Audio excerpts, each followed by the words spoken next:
Maryam discovered a little lamb. Little lamb, little lamb. Maryam discovered a little lamb one day. She brought it home and healed its wounds.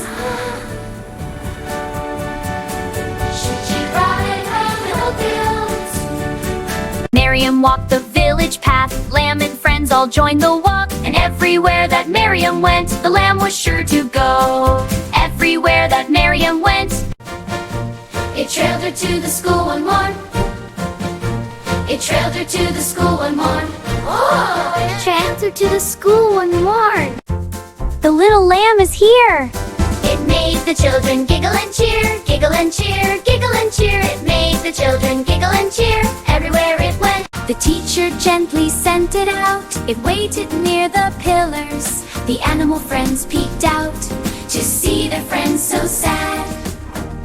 It waited with such patience there outside the school by the tree. When Maryam came out happily, the lamb jumped up excitedly.